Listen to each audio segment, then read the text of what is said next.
Hello and welcome. This is Japan, and we are here with another episode of Evolve, episode 36.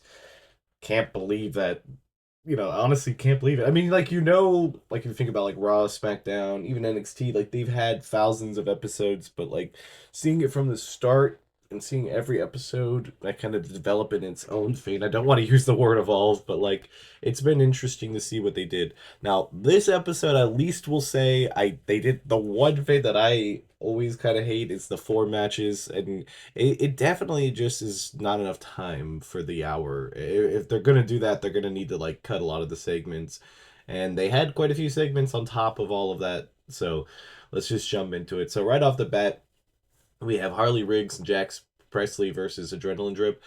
Honestly, Jax Presley and Harley Riggs just has the best like tag team move.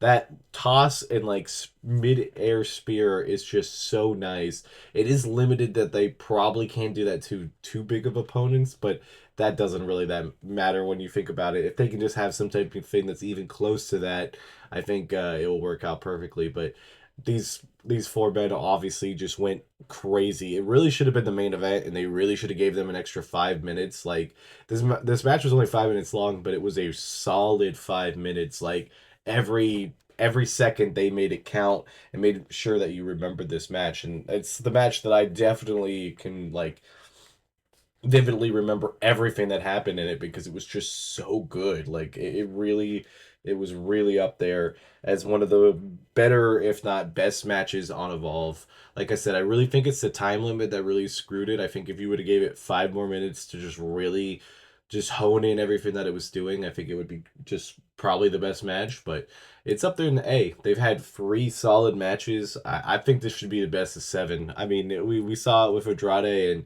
and Carmelo and stuff, and it worked out great. Let's make this the best of seven before we get some tag team belts in there. So I think it will work out that way.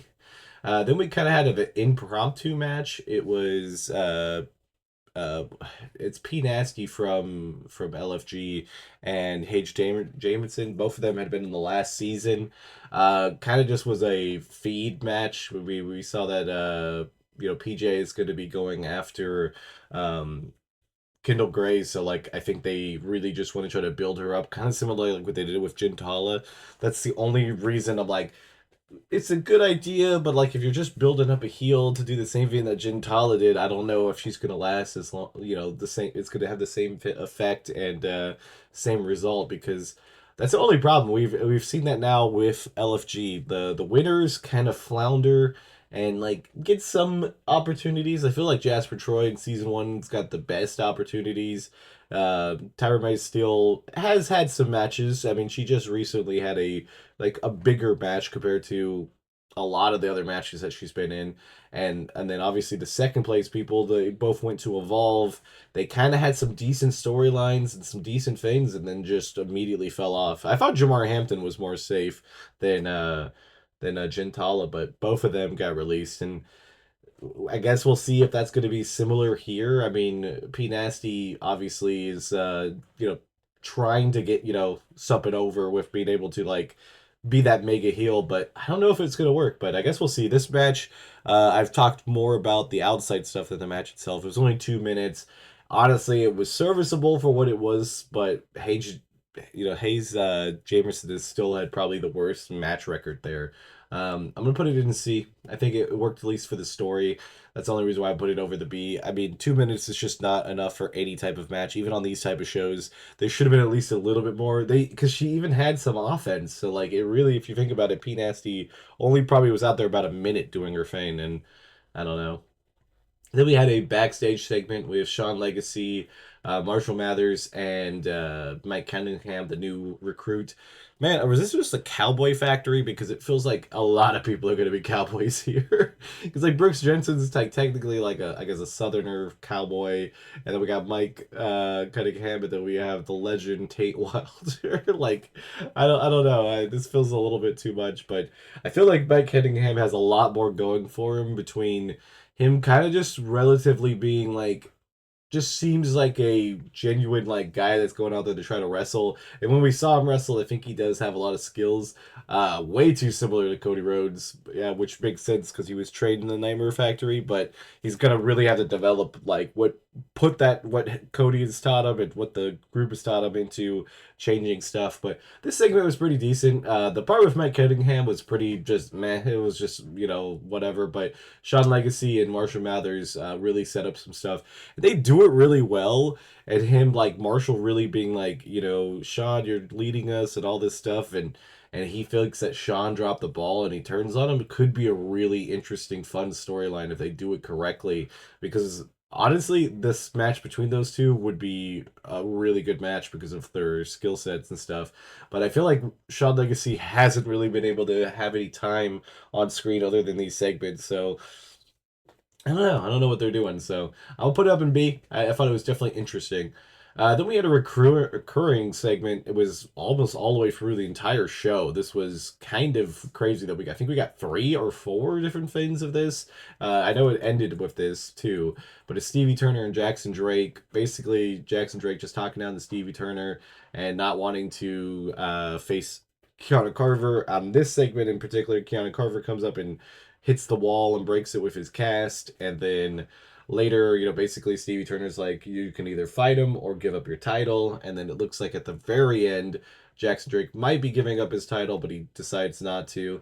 It's not bad. It definitely did heighten the drama. I think they could have really brought that down to like 2 segments. I mean, when you think about it, like Evolve normally only has maybe 4 to 5, and if you're using 3 segments on this, that's the setup a lot of really not much that needed to be set up because Kiana Carver and Jackson Drake already have that built-in rivalry, and like he injured Kiana Carver, like he's done a bunch of stuff, so like it works out really well. They didn't need to spend that many segments on it. But like I said, I think this episode, at least with like the promos and segments in the back, I think they really just kind of fumbled this one more than usual. Like I think most of them were just kind of like, okay, like why did you do this? Why did you do that? I don't really know why they did certain things here. But this one I'd put in C. I just don't really understand why they needed 3 of them. 1 or 2 would have been perfectly fine if they really, really wanted to make this go heightened or whatever you want to say. Then we had Brooks Jensen versus Mike Cunningham. This match actually was pretty decent. It was definitely like a technical match, so if you're not really into that, people aren't going to really enjoy it as much. But it really just, good back and forth where like people kind of had good jumps. To me, I feel like when people do it, especially like when it looks like it almost looks like a training exercise more than in a match because they were definitely like coordinating, like, oh, I'm gonna jump this way and you're gonna jump that way, and then it's like it felt slowed down that like you would be doing this in a ring and in a place, at least for them to. Other people can coordinate it really fast and it looks really good because it's just like it looks like just near misses, but this one definitely felt like a training type thing. I honestly not that opposed to the match in general. I think it was pretty solid. Like I think it was nothing special, but nothing crazy. I think I'll put it in C, and I think I'm actually going to move the P Nasty one down to D because I don't think it should be on the same level as these two because, I mean, obviously a 2-minute match with nothing compared to Brooks Jensen and Mike Cunningham actually went out there 5 minutes and had a decent coordination.